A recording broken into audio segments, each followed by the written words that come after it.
All right. Well, um, Victor, thank you so much for helping me on this cold, wintry Texas day. I got snow here, and you were just talking about how the cell service and the internet service and everything else is not working well there in Brownsville area either. Um, but can you say a little bit about yourself and what's going on? Ooh, yeah, sure. Should have prepared something, right? Well, thank you for inviting me. I've been actually wanting to do an interview for a while. I think I had one scheduled and then I missed it and I don't know, but that was a few months ago. My name is Victor. I'm from South Texas.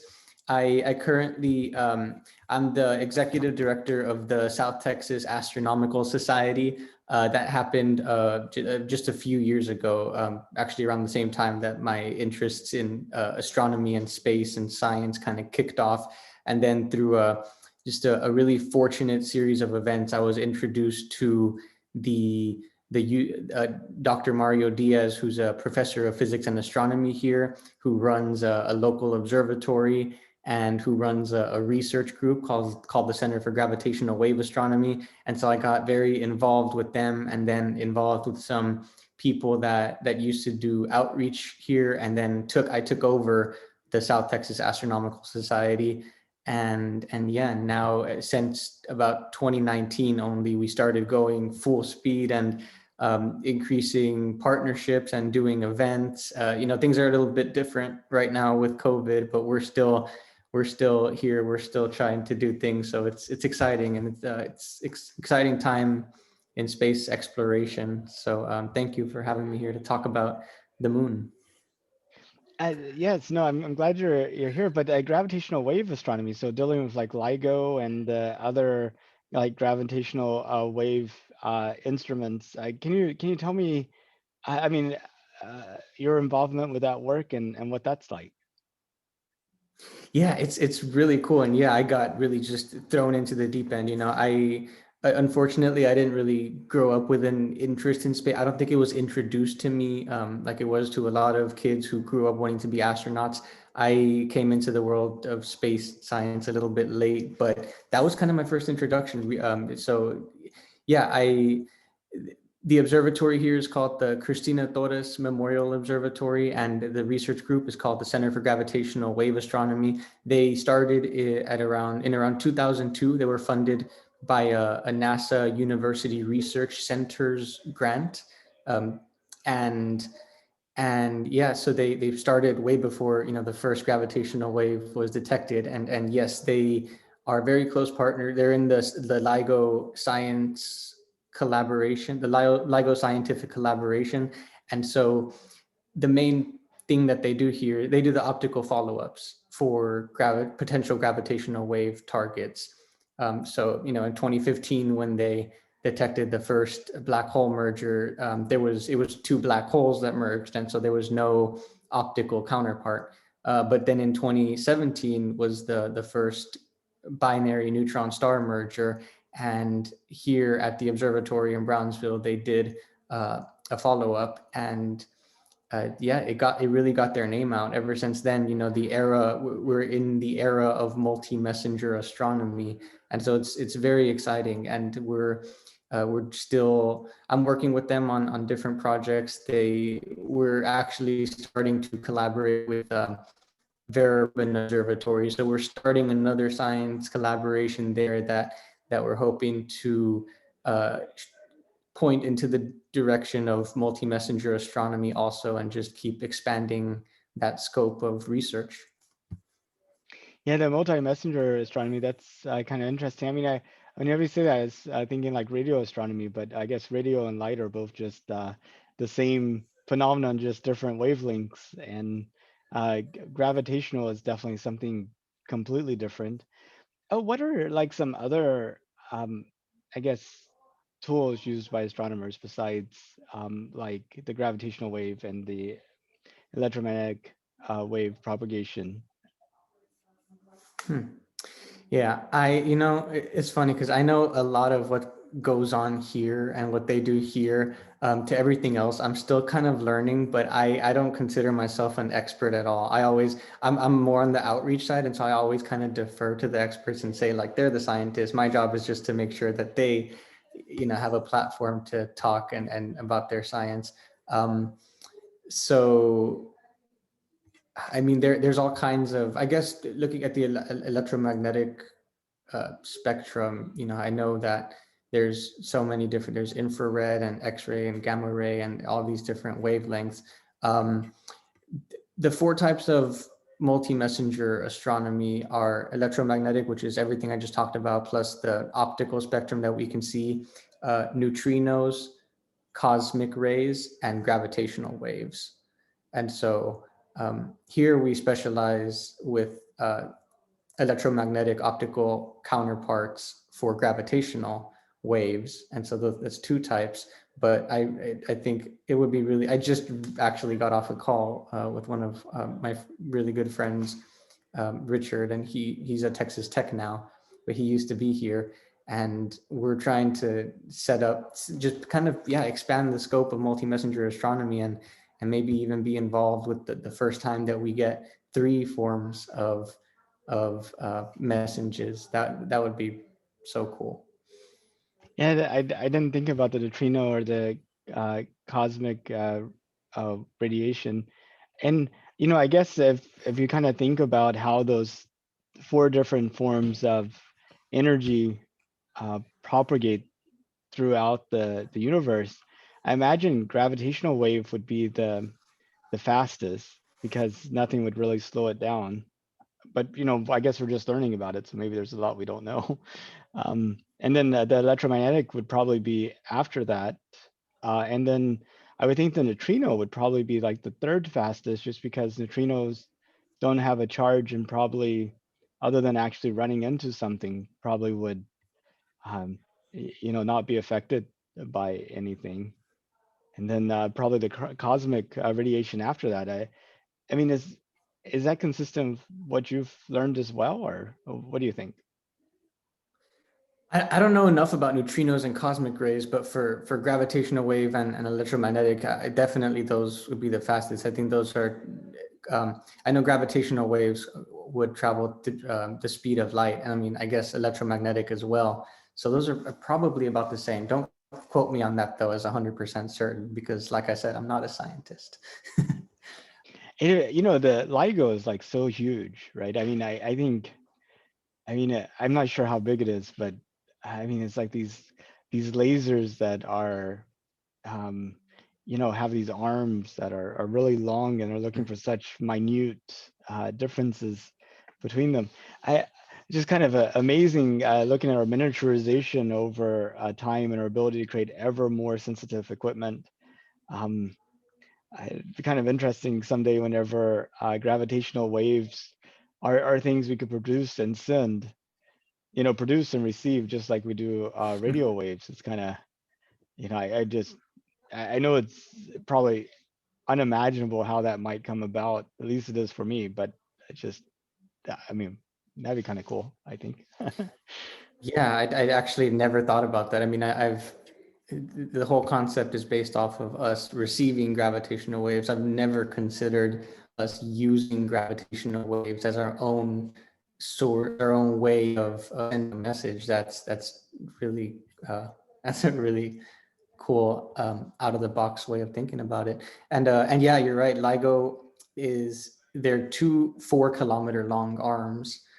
One in Louisiana, one in Washington, and then there's a few more being built all around the world. There's actually one that they're going to build in space. I don't know if you've heard of that one. It's called LISA, and it's a gravitational wave observatory with lasers in space. I think the ETA is like 2032. So yeah, that's pretty exciting. And yeah, I think the reason it took us so long to actually find gravitational waves, because so predict in 1916 is a theory of relativity. And it's so, I love, I mean, you've probably heard this story already, but I love the fact that he predicted them through his theories, and then he flat out said, yeah, gravitational waves probably happen, but they're so minute and difficult to detect. We're probably never going to detect them, like in all of the future of humanity. And then less than 100 years later, in 2015, we did it. LIGO did it, and that's so cool. It just shows how far technology can go. And now that was observation run 1, and then they did observation run 2, and they were on 03 when COVID happened, and they shut it down. So they were on observation run 3, and every single run they make it more and more sensitive to where they can detect more and more fainter gravitational waves. And so, I mean, yeah, they're just increasing the sensitivity and increasing what we could hear, and it's so cool. And with your work with the Astronomical Society down there, do you all have a particular focus that of your organization, or is it just observing any and everything?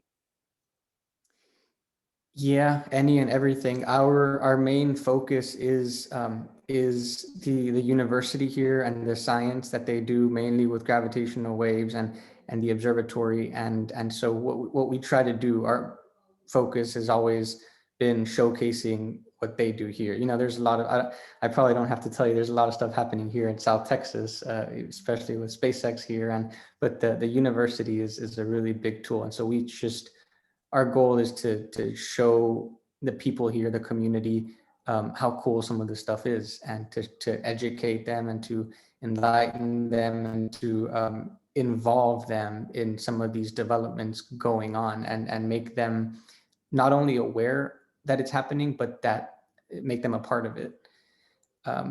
So yeah, I mean, when we were able to throw events, we did have stargazing, and we did observe everything. They do a lot of very cool research here. I know I've only really talked about gravitational waves so far, but we also do, they also do work on galaxies and variable stars and exoplanets and asteroids, basically anything in the time domain astronomy. So things that change over time in the sky. And does your Astronomical Society do a lot of astrophotography as well? No, not as much as I would like now. It's definitely a field that I want to go into, and even me personally, I only have myself to blame for not getting into it yet. I have a couple telescopes, and I have not yet purchased cameras or adapters. We do share local astrophotography. There's a few people here in the Rio Grande Valley that are really good at it, and they'll send us their images through our Facebook and stuff, and we'll share that. But that's about as much as we're doing now. We are, as of last year, we've had to ramp up our online presence. So we do have a few things planned. We're making a page right now specifically for the observatory, and it's still under construction. But the end goal of that is to have sort of a gallery of images taken from the observatory, and to showcase some of the the galaxies and nebulas and all the pretty pictures that we've taken from there. We're doing an event for Perseverance, which is landing in a few days now. And one of the things we wanted to do was take an image of Mars tonight from the observatory. And so every night for about a week, leading up to the landing, we were going to take an image of Mars from the observatory. And then pretty much exactly 1 week before, it got really cloudy. And so observation has been kind of on hold right now. Yeah, it's a big problem with like these events and clouds. It's I mean, it's great to have space-based observatories. I mean, well, you must be looking forward to the James Webb finally launching. Yes, finally. It's funny. I like to I mean, James Webb they've been setting dates for a while and delaying them. And so I like to be on a little, I'm usually a very realistic / optimistic person, but with things like that, I'm like, I'm not going to get my hopes up because I, I would, I'm going to, I'm so excited for it to launch. But I just, yeah, I don't know what else to say. I hope it does launch, but I'm also, not that I'm expecting delays, but I'm not going to be surprised. It'd be great to finally see that there. And um, is there anything astronomy wise or in understanding the universe that you feel like we're not making enough investments into that you'd like to see kind of more research done? Or do you feel like that the state of astronomy right now is in a good, healthy place and we're doing the best we can? What's your thoughts? That's a really good question. Um, hmm. Wow, that's a good question. Um, I think I would like to see more emphasis based on cosmological study. I think there's been a lot of emphasis based on our own solar system, which is, I mean, totally valid, right? It's our home. It's what we know, and maybe my favorite mission of all time is Voyager, because it was the first mission that we were able to shoot out of our solar system. And I think I would like to see more missions like that. And obviously it's difficult because it took like 30 years for it to happen. So it's definitely a long-term investment, but I mean, better late than never, right? I love our solar system and our planet and all our neighbor planets, and it's so interesting how much we know about them and in such great detail. But we're not the only solar system out there, so I would like to know more about all the others. Yeah, it's amazing if you think about the Voyager spacecraft. I bet you there's nobody that worked on that spacecraft at the time it was launched that is still working today. I mean, I'm not sure that's true, but I mean, it'd be amazing if it was. And if you look at like the Europa Clipper, I think they're planning to launch that in what, 2024, and then it has like um either like a Mars or Venus assist in 2025, and then an Earth assist in 2026, and arrives around Jupiter in like the 2030 timeframe. It's just like the time scales you have to work to get these probes to where they can actually do their work is huge. I mean, you almost have to create like a series of scientists that operate over multiple generations to to to do that type of research. Yeah, yeah. The distances is just something that it's so interesting, and I think part of the reason that I love being a part of the Astronomical Society is because I can't even comprehend that. Like you saying that, I'm thinking about. I mean, the reason it takes so long is because of how far away things are, and even when things are moving at the speeds that we can't imagine. I think the Voyagers are moving right now at 30 plus thousand miles per hour, and then with the gravity assists, things just the speeds that they move is still not enough time to get them there quick enough for us to satisfy how quick we want to learn. And I think it's just interesting. I can't even comprehend those time scales and all that space. So yeah, it's nice to try to help other people understand that there's things that we don't even consider. I keep thinking about what are transformational technologies that allow for us to break beyond our limits. And one of them that I keep thinking about is some type of capacity to mine the materials in, say, the moon, and to be able to create things from them. I mean, can you imagine being able to put things on the moon with the sheer cost, the limited cost of just being able to send the plans about what you want to have it built on the moon? So now there's like, you don't have to pay for launch. You don't have to pay for the rocket. You just pay for a little time in this device that's able to make your thing. And if you can make things that then make other things, you continuously upgrade your capabilities and expand it. And now you could build whatever you want to on, say, the moon using the resources on the moon. And once you figure that out, why not be able to put that any place you want to in the solar system?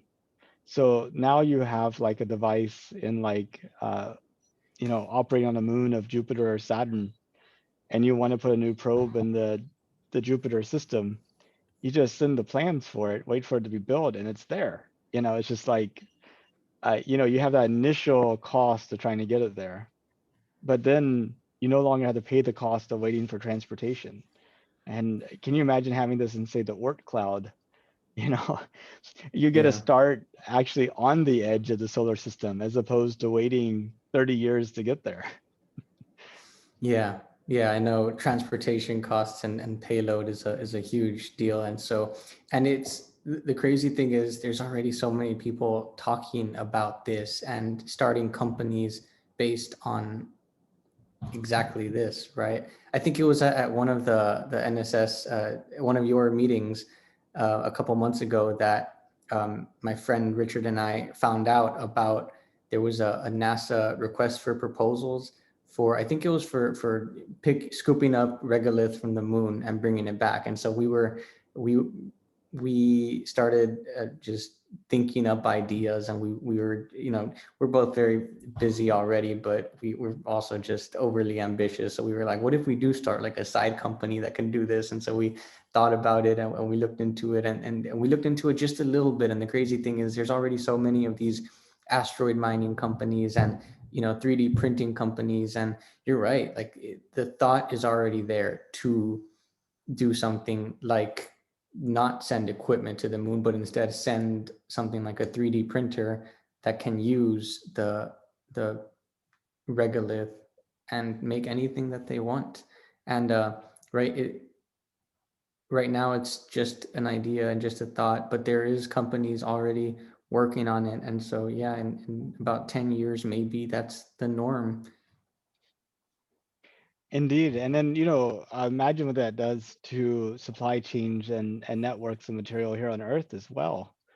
Um, I mean, at some point it becomes crazy manufacturing things in any one place and distributing them out when you can manufacture anything, any place. Yeah, yeah, because I think you're talking about like, do you mean like the technology transfer and how, I mean, if we put the resources into figuring out how to do that on the moon, then you could do that anywhere on Earth. And yeah, and the manufacturing costs would, or I guess manufacturing costs would just change dramatically. And then, like shipping and it would just change the way the supply chain management here on Earth. Is that kind of what you're saying? Exactly. I mean, there'd be no need to have factories in China mass producing stuff to be put on ships that then go to the Americas and the Europe. Um, you would just simply, build whatever you want to in the Americas and Europe. And, you know, uh, uh, building things becomes more of a situation of like listening to your favorite song or what have you in terms of economics. It's more about uh, paying for the design.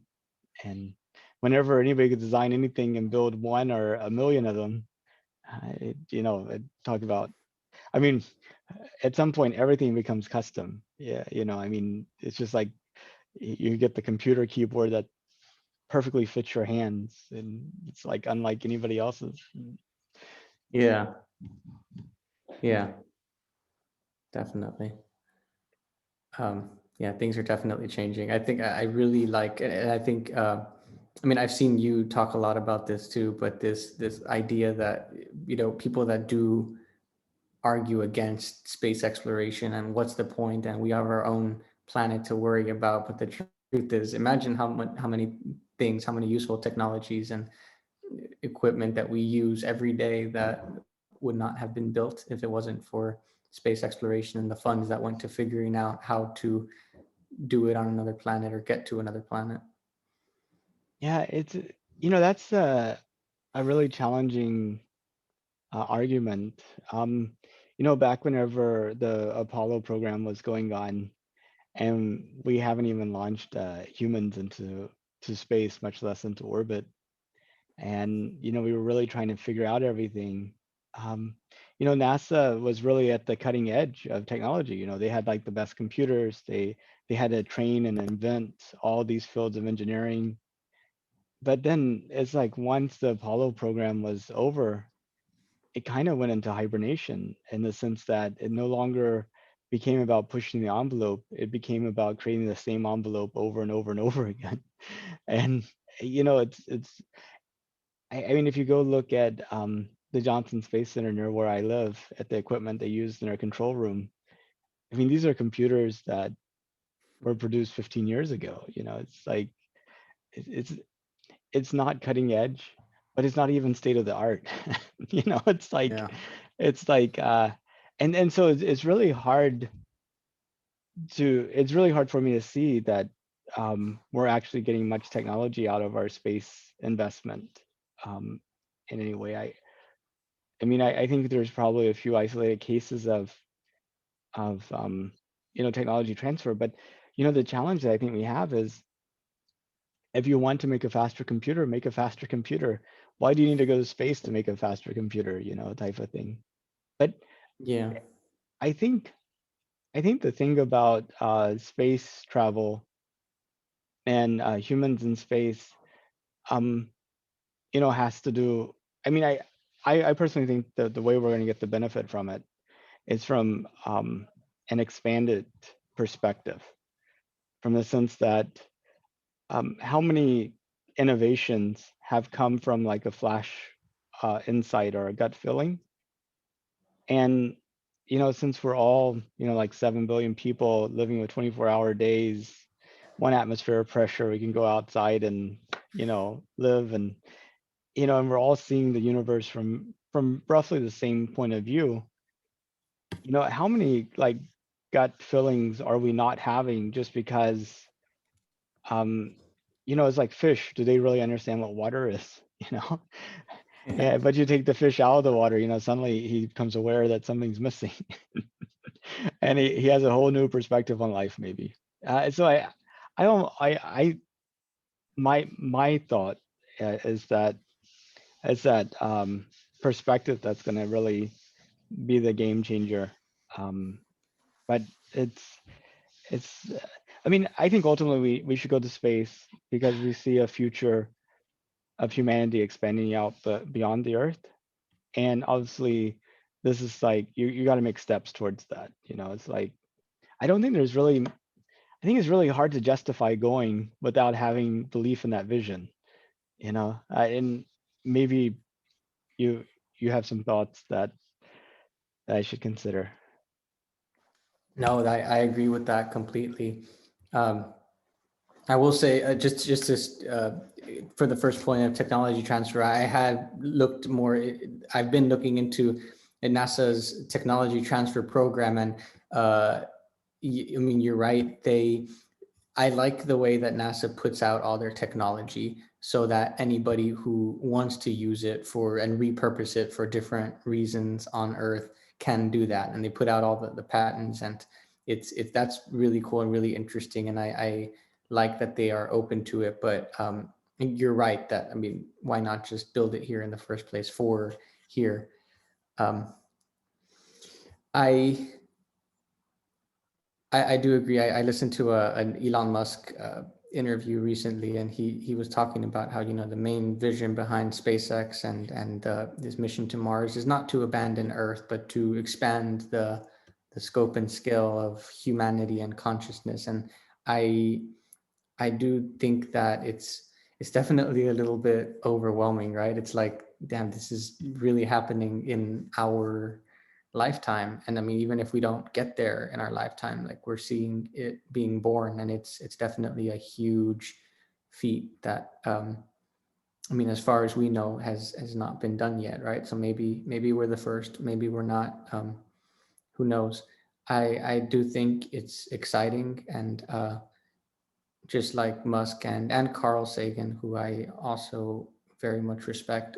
I mean, the way they put it is that it's where we need to go, because that's the more exciting version of life. You have one vision where we stay here and wait until the sun expands and gets hot enough for us to burn up, or we expand and become multiplanetary, and then maybe um, go to other solar systems and other galaxies. But you got to start somewhere. You got to start somewhere, because if not, then everything has an expiration date, and our planet and our star is no different. I think that frame of mind, though, is something that's so it's interesting, because it's not unheard of. It's not like we have Star Wars and Star Trek and we see it, but it's so like another universe that's not relevant to ours. And so people don't even consider the fact that maybe that is the direction that we should go. And it's not just something that we should pay money to go see at a movie theater for 2.5 hours and uh, go into a land of make believe. Yeah, it's kind of funny you were Yeah. talking about Star Wars and us seeing it, and the opening lines in a galaxy far, far away. Like it's so far away that we don't even consider it to be our own. Yeah, because I mean, imagine if Star Wars, imagine if it took place in a universe like ours, or at least where we have the current laws of physics and have to work with them, and we can't go faster than light speed. Imagine how much longer it would have taken. Like I how know it's uneventful like that would have been. every time they go someplace, it's like everybody's grandchildren. It's like because it's Yeah, like a generation ship. It's yeah, like, yeah. and by the time they get there, the people they wanted to talk to had already passed on. So it's like, Yeah, exactly. Like there's definitely some barriers there that we have not figured out yet. So we have a long way to go, but it has to start somewhere. and so you're right there in Brownsville. You have a front row seat to the, um, I mean, I like to think of the 2020s as being to space travel what the 1990s were to the internet. And I think Starship is going to be like the Netscape web browser type of thing, like the killer app that's going to make everything else possible. Uh, and you're like right there. Did you get a chance to see the SN8 and SN9 test flights, test tops?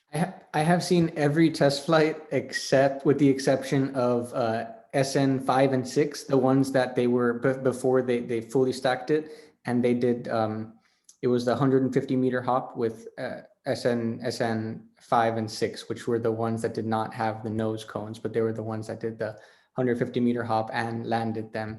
With the exception of those, I've seen every test since Starhopper's 25-meter hop, which was like covered in smoke, so you didn't even see anything, and you just saw smoke, and then it reappeared again. And then the next one was its 150-meter hop, which that was the first time that I saw anything like that, so that was amazing. And then yeah, I've seen the last two starships go up and come down and explode. They put the crater right where they wanted it. Yeah, I mean, I don't have to repeat the whole logic that anything is progress, and even if it explodes, it's definitely not a failure. But just the fact that it can go up and come down exactly the way that they designed it to, and that it could use that skydiver maneuver to land exactly where land almost land exactly where they wanted to, it's amazing. It is. Any thoughts on SN10? Like when it might actually, when hop? That's the. uh, yeah. Yeah, I've learned that you really have no idea. Right now, I feel you have no idea. I actually live about half an hour from Boca Chica Beach, so it's really just a lot of the times, even when, you know, all these live streams start and they're like, it's going to happen today, it's going to happen today. And I'm here at my house and I have the live streams up and you see all the checklist of things that have to happen. And I'm like, all right, if it gets to about like I think it's the propellant loading, then I'll go out, but I'm not going before then because anything could happen. But it's funny because I'll even, you know who works here from SpaceX because they always wear the SpaceX merch. I think they have access to like an online site where you get merch very, very cheap. So everybody here who works for SpaceX like lets you know by wearing caps and shirts and stuff. And so I'll see them here, you know, at a convenience store or something before launches, and I'll always ask them, so when's it going to happen? And they don't even know. I've never, and I don't think they're lying to me. It's always with the most sincere. They're like, it could happen tomorrow or the next day or Friday. We have no idea until it happens. So even like the lead engineers and people who are helping to build it don't know when it's going to hop. If I had to guess, I'm going to say the first 2 weeks of March is when SN10 is going to hop. But again, there's no way of knowing. What's the sense of people in Brownsville and like people around your area who may not be as interested in astronomy and space as you and I are? Do they see SpaceX doing what they're doing there as hey, this is awesome, a great opportunity?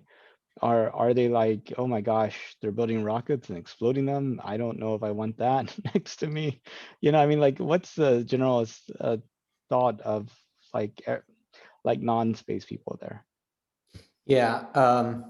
What I've found, so you know how these algorithms online, and they're so set to basically show you other people who agree with you. You know, I'm not going to get political, but if you have a certain political preference and you go online and stuff, you'll be exposed to people who are with your political preference, and you'll think that that's the majority. But then if somebody else has an opposing view, they'll see what they agree with. It's kind of the same feeling here. If you're a space enthusiast, and you will more than likely run into and see only the people that are excited about it. And you know, when you go to see the launches, there's all these people that are there excited about it, and you'll think, man, this community really loves SpaceX.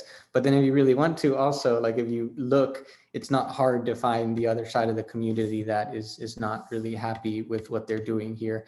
And I don't think either side is necessarily wrong. I think, I mean, Boca Chica Beach, the access is not as, you know, I'm sure you see all the road closures and stuff. So there's a lot of people that go to that beach and have grown up with that beach that don't have access to it like they used to with all the road closures. And then there's a lot of, it's actually on a national wildlife refuge.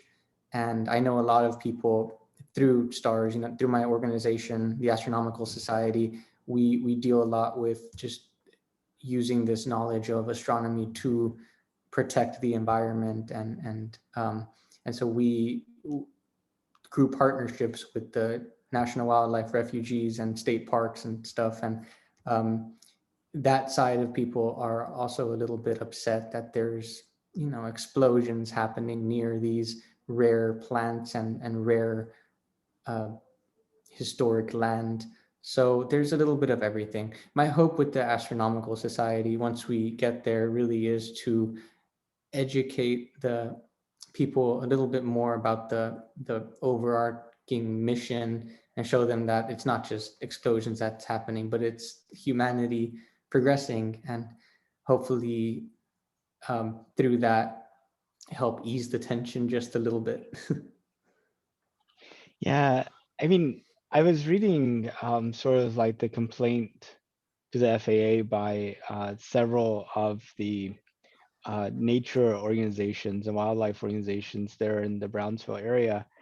And, you know, they kind of outline, you know, under the original permit that SpaceX was given, that road would be closed only so many hours. And, you know, it's been already closed like 10 times that many just in the first month of this year, you know, stuff like that. And, you know, about the needing to do surveys of the wildlife and the birds around it. they were SpaceX committed to doing those types of things. And then, just also the displacement of the people in Boca Chica village who maybe were looking for a retirement home. And then also, kind of like the risk to the general area of, they've been very lucky, or it's been worked out really well that they have such great control over the vehicle. And, but what if they lose the flap or lose control of a flap, and then they have to cause the whole thing to explode? And that's like, 13 kilometers up. What's that debris field going to look like? Yeah, from 13 Mhm. kilometers up. I mean, you got to imagine, at least it's going to be 4 or 5 kilometers circumference of wherever it exploded. I mean, I understand even with the SN8 explosion that some of those pieces actually landed up on Mexico, which is not far away. I mean, that's like Yeah. you could probably walk there in 10 minutes across the Rio Grande, right? Um, I mean, I actually been out to that beach one time. You could see the Mexican side of the beach. It's like just right there. Um, but I feel like, I mean, I'm like all excited about the future. I'm excited about what SpaceX does, but sometimes these other voices that have different concerns, um, they can help us to do it better. I think, with less of an impact. And I mean, I almost feel like they would benefit by understanding like the bigger perspective, and the SpaceX and the space advocacy group would benefit by saying, they do have a point, and their points can be addressed. We could do something positive for both sides. And so I'm kind of excited about your organization, maybe being a plank in that bridge that helps to create this bridge between the different um, areas. I mean, what are your thoughts? No, yeah, that's really it. We took kind of a hit with COVID, my organization, but over the last few months, we've really been. Also, we started around when we had to stop doing events. We started working on a museum that we're building here, that we're developing here with the university and with the Children's Museum. So that's really exciting. All of that kind of came together, uh, and so we've been doing a lot of strategic planning for how we want the rest of this year to look, and we're hoping that starting next month, we're going to start bringing back to life some of the old projects that we've had to stop doing, and actually hiring some people to help, because there's a lot to do. There's a lot going on here, and there's a lot to do, and working to ease that tension and to get people more involved with SpaceX, and is definitely one of the things that I want to do. Um, we have a couple ideas already that we're in contact with this. We're working with this organization called Gulf Guardians that work to clean the beaches and stuff. And there has been kind of some unofficial beach cleanings that go on launch days, so that, to give people something to do while they wait. So we're going to work to really make that like an event, and kind of educate people on how those little contributions help, and how, just picking up a few uh, pounds of plastic on a Friday while you wait for Starship to launch contributes to the bigger picture. Yeah, we also work with the environmentalist specialists in the valley who know all about the uh, the the land and the plants. That's the word I was looking for. And they have, so recently SpaceX they put some trees there, but they were, apparently there's people talking about how they're not native to the land, and it's kind of counterproductive to what they were trying to do. And so yeah, we're trying to get information for them to maybe work with them, and help them preserve the land a little bit better, and yeah, make sure that they're still launching Starship, but also keeping the community as happy as possible. I mean, that sounds like a fantastic idea of doing beach cleaning while waiting for the hops and the test flights. And I imagine just, general pickup along the road and everything as well. And bird watching and kind of taking inventory of the animals. And learning the plants and trees. I mean, that is, I think, a really creative way to kind of deal with this. Yeah, education should always be first, I think, and that's yeah, that's really what our main focus is, the scientific education, how it all comes back to that. Obviously, SpaceX and what they're doing is one of the best showcases for the technology and the engineering that humanity can do to progress. But it all come our root, our foundation is science. And I think that, I mean, just like you mentioned with the birds and the nature, we're one of the top birding centers in the world too. This area is a huge migratory spot for birds, and so you're right. There's a lot of things that make this place unique, and SpaceX is definitely one of them. But the preservation and protection of all of them is, I think, what we should do to kind of keep everybody's interests in check and keep our planet beautiful. Because um, I'm reading I'm reading Pale Blue Dot by Carl Sagan, and one of the chapters is called "Exploring Other Worlds and Protecting This One." And I think that's so beautiful, because exploring other worlds is what makes all of this so exciting. But I don't think we can ever forget to keep protecting this one as well. We can't forget about this one, because once you start learning about other worlds, like, they're cool and stuff, but then you really, really realize how unique Earth is, and the with the clouds and the climate and the land and the water. And now I can't even just look up at the sky now without thinking about how unique it is, and how lucky we are to be here and be able to look at and explore other planets while being here on this one. So we definitely should take steps to keep protecting it. Yeah, I just recently bought the Pale Blue Dot. It's laying up here on my desk someplace. That's what I was looking for. I was gonna hold it up, but Awesome. but I right now I'm reading the first space race, which is about launching the first satellite. That's our book club book this month. But I think after I get done with that, I I have to read the Pale Blue Dot. It's I can't believe I haven't read it. Actually, it's amazing. There's so much to learn. It's just overwhelming at times. Yeah. Yeah. You were talking earlier about how the algorithms online kind of show you more and more stuff that it thinks you're interested in, and that people live in like their information bubble. I've asked people, did you know that we're planning to go to the moon in 2024? And if you're a space person, you're like, yeah, everybody knows that, But if you're not a space person, the answer is no, I had no clue, or I thought they shut down the space thing, or or what was the other thing? Oh, I even had one guy said, why is NASA keeping it a secret? Like, can you imagine what his feed looks like? Yeah. I think I saw that. I saw you mention that, and I was like, I mean, I don't, I mean, I could totally see that that's happening, that there's people out there thinking that, and you're right. It's this information bubble that we kind of create for ourselves, but information is definitely out there. We just have to look. See, the interesting thing is all the environmental things, like the birds and the plants, these provide opportunities also to kind of create news stories that would arrive in other people's information bubbles that could be, uh, help to educate about space. Yeah.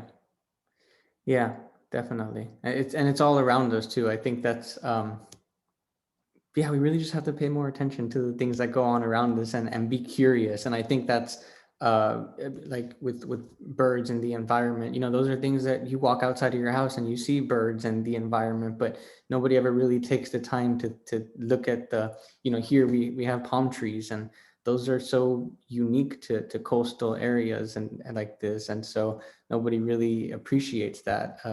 It's a very common thing when people will leave the valley, and then when you drive back, they say, you're back when you start to see palm trees. And that's so cool, and that's so unique, and all it really takes is curiosity, and to start, asking questions like why that is, and what kind of bird that is that you've never seen before in your life. And I think space exploration is something that does that for me on the biggest scale, and I think it's worthwhile for everybody um, to dabble in that a little bit. Um, the conjunction between Jupiter and Saturn. Uh, how many people do you think realized how far apart Jupiter and Saturn were? The fact that the moon and maybe Venus were actually closer um, to you, even though they're farther apart in the sky. I mean, it seems like just that little simple geometry would be uh, eye-opening to a lot of people. Yeah, definitely. Um, yeah, I wonder if there's any people that thought they were actually going to crash into each other or something. uh, yeah, that was a cool event. I think we have to work a lot to teach people about, kind of that you may be like this, but it's really, just even that little perspective might be kind of eye-opening to some people. Yeah. One of the projects that we're working on is actually, so we're working on a solar system walk, and it's the 2 model scale of the solar system, so you can actually see how far apart the planets are in relation to each other. And the specific one that we're looking at now, it's not official yet, but we started working on one that was on the college campus here, that was built like in 2003. And it's just been run down since then. So we're trying to redo it, and to figure that out with them. But colleges and the bureaucracy process, and getting funding for that is a little bit more difficult. So we're looking into getting this one model, a specific model called the Voyage model, that's actually in Houston right now. I think it's at the Space Center in Houston, like on the outside. But I think that's one way that I think it's so interesting for people to see. You start at the sun, and then you go to Mercury, and you just go throughout the planets, and you see the relative distances, and just from the inner planets, then you get to Mars, and then the distance that you have to walk to get all the way to Jupiter and Saturn and the rest of them. It's like, once you see that and can actually physically, see it in relation to where you're at, it's like, wow, it's very far away. And I think that also speaks to the sizes of those planets. Yeah, and then also gravity. People have found, if you ask people why astronauts float, they'll tell you, I would say 90% of the time, because there's no gravity in space. And even like science reporters, I kind of see them sometimes. Like I was reading about spaceship, Spaceship One, the Virgin Galactic spaceship. Um, you know, the article I read, I think it was Business Wars, was talking about how reentry was going to be a problem and stuff. It's just like, no, you're not traveling 17,000 miles per hour, around the Earth with a Yeah. suborbital flight. So you don't have to bleed off nearly as much speed. The atmosphere is not going to heat up as much on your reentry. But it's just like gravity is, I mean, kind of geometry and gravity. I think if we could get a broader understanding of those in the population, we would be a lot farther along.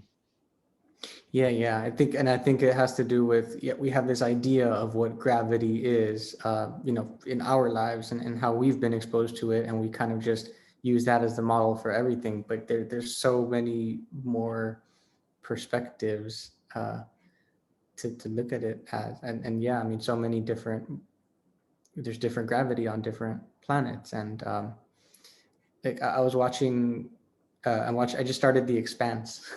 I don't know if you've seen it, Yeah, but I'm all caught up.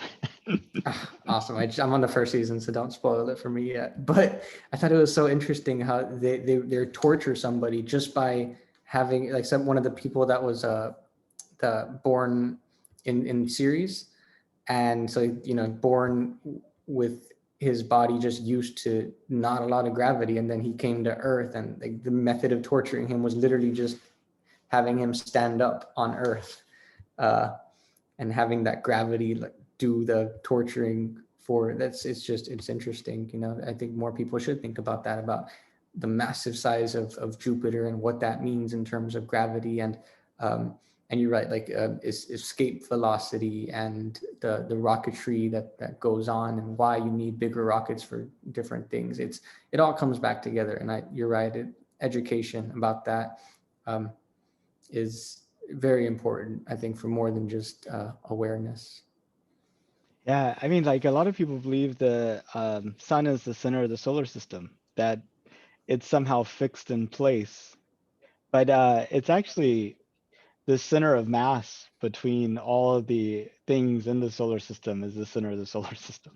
And even the sun is kind of revolving around that. It's just, I think that center of mass, the sun is so massive that that center of mass is within inside of the sphere of the sun. And it's you don't see it. But, whenever we're looking at exoplanets, and we're trying to detect them, I mean, kind of seeing the wobble of the star is one of the ways that we detect the exoplanet. So it's like, and it's like, hey, that star is no different than ours. Ours is wobbling too, Yeah. One of the most interesting things that I like to see is that image or the GIF of the planet rotating around the sun, and the sun also being shot, and then like how everything Oh moves. yeah, how And it's like rotating through space. Yeah, exactly. And we're actually spinning around, the center of the galaxy, and other things are coming towards us, and it's just mind it blowing. is, yeah. It is, yeah. We're so locked into what we feel and think now that, it's just awesome. I love Maybe talking about. maybe having thousands or millions of people experience different gravitational fields will be that thing that causes us to like see something that's so obvious, but we're like blinded. Yeah, yeah. You mean like experience it in a way other than see it, like feel the gravity somehow? Exactly. Weightlessness, which I think we should definitely say weightlessness instead of microgravity, because that's just seems to be compounding people's misunderstanding. Yeah, yeah. That. On the moon, the 1/7 gravity on Mars. I mean, as you have people that experience this, I think you're going to have like a subliminal psychological shift in their perception of the world that might jiggle free new ideas that after we have them and somebody's able to articulate them become so obvious. Yeah, man, that would be cool. I just recently saw NASA put together a augmented reality or virtual reality of Mars using real images taken from rovers and stuff, and they put that together, and you could walk in an empty room as if you were on Mars. Yeah, but just, I mean, couple that with being put into a tank or something and feeling the same gravity, and make it freezing cold water so that it's the same temperature. No, you don't kill somebody, but yeah, I mean, just getting more senses involved in that understanding would be really interesting. Talking about different perspectives, so my wife and I walked out on the snow and we're walking around. She's like, this would be a blistering heat wave on Mars. Like, yes, I get it. She's like, I'm just trying to prepare you for it. Yeah. It's hilarious because I mean, I'm here, and just to see how everybody in South Texas reacts to it. I mean, school was canceled, and university, and like everywhere, and even through Zoom, because the internet connections are down and everything. And it got to like 25 degrees Fahrenheit. Like, that's not that cold. I know when you're in Houston, it's so much colder. And then, I my friend that I was talking to earlier is from Pennsylvania, so over there this is like absolutely nothing. And so it's just funny how literally different regions in the same country adapt differently, and this would be nothing to farther up in the country, but down here it's like we're in crisis mode. And then yeah, looking at Mars, I walked out yesterday and I just tried to really feel the cold and get used to it. And yeah, like compared to something like Mars, it's nothing. You're right. Hey, and you know, the people that live on the moon or live on Mars, they'll be used to having spacesuits on and living in tubes underground. They will think our lives are odd. They're like, how would you live outside? That makes no sense to me. Yeah, yeah. I always thought it was really interesting how they prepare, or apparently, I mean, I haven't seen any specifics, but apparently they had already been preparing people to go to Mars by having them live like in Antarctica and on research bases down there and kind of adapting them to what life would be like on Mars. Yeah, they're learning to survive extreme conditions. Um, so coming back to the moon, um, how did you hear about us going back to the like?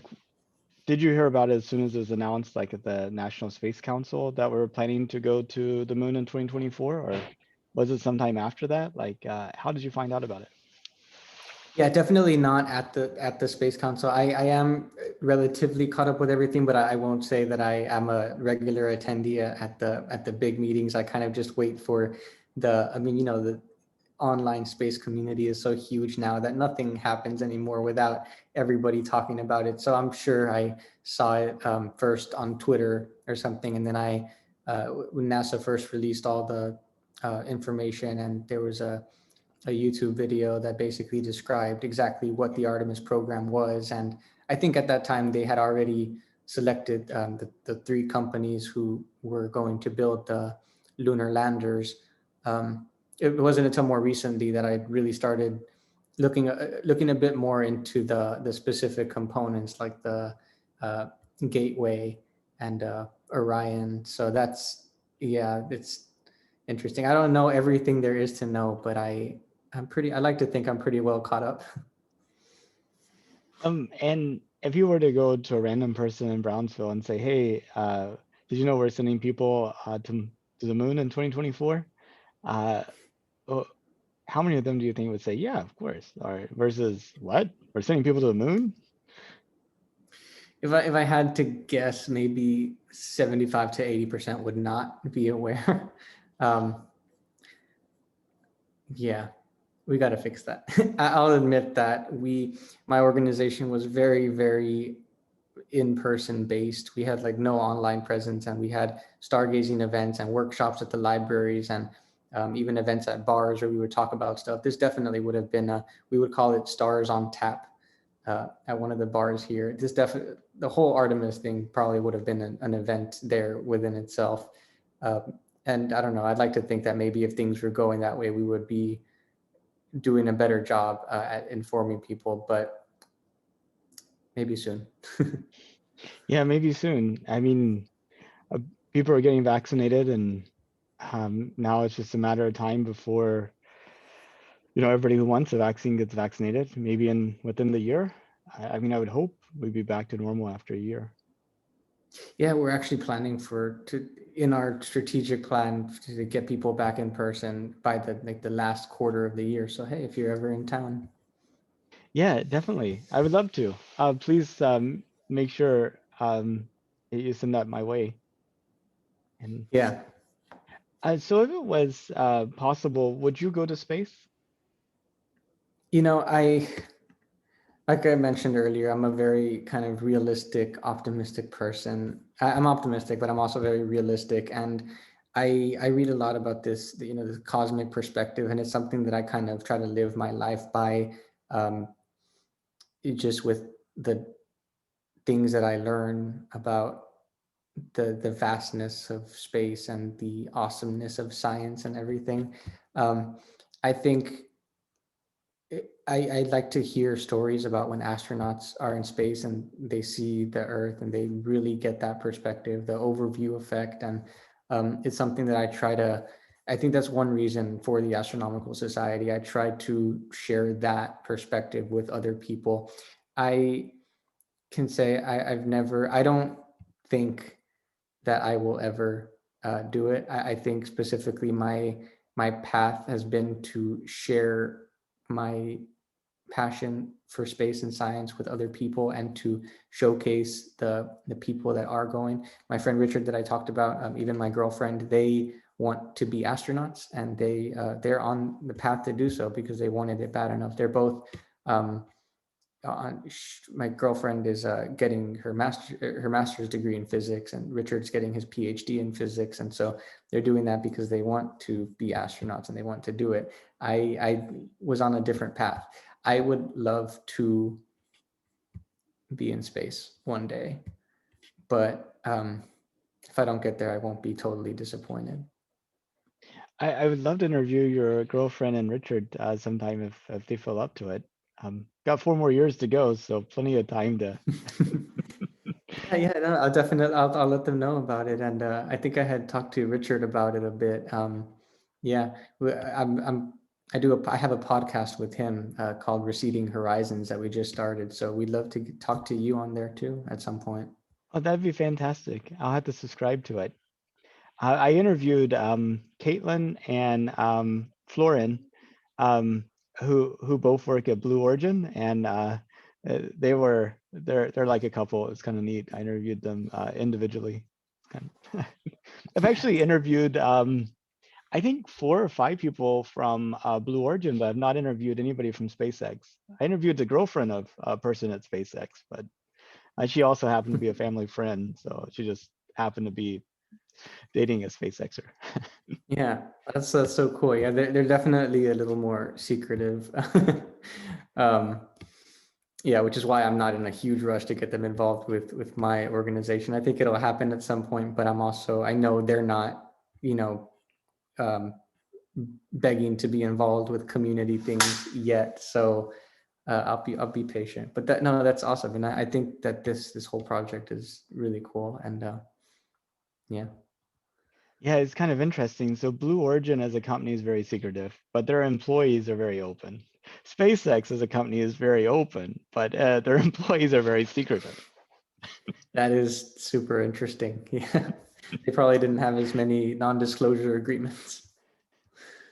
So, oh goodness, I had a good question. Oh yes, Inspiration4. The Jared Isaacman, and he's sending, bought a Dragon ride for himself and 3 others, one of which will be a random drawing for somebody that donates to St. Jude's.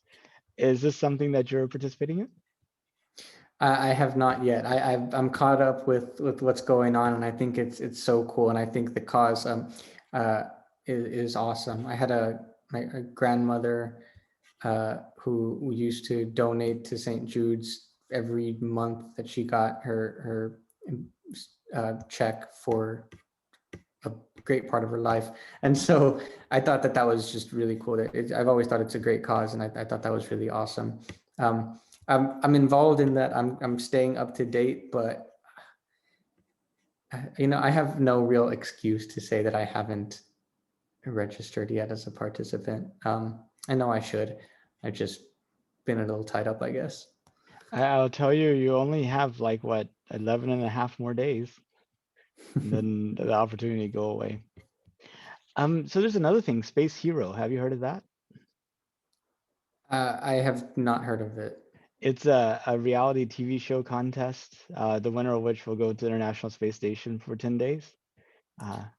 Wow, I haven't heard of that. Yeah, they're still working on, making the announcement and kind of having the whole contest laid out. But, the plan is to have like a space village with participants from all around the world, and they'll have to do various challenges and competitions and contests, and eventually the winner will be selected and sent to the International Space Station. That is awesome. That's so cool. Sorry, I just wanted to mention we're working on a really cool. Well, last December we submitted an application in partnership with the Children's Museum and the school district here in Brownsville for a NASA downlink, which is basically it's a it has to come with an education plan, which we centered around rockets because of SpaceX. But the winners, which I think there's more than one, will at some point next summer or this summer. The prize is basically to the ability to host an event where we do a live Q&A session with the NASA astronauts on the International Space Station. So yeah, we actually, I think we're one of the finalists. So if that goes through, that would be really cool. That is really awesome. Yeah. Yeah, it's always interesting to see the questions that kids ask, what it's like. Oh yeah, we did so our way of celebrating, one reason that I've been really busy and I will be busy this week is because we've been doing a sort of event, not really an event, but for Perseverance.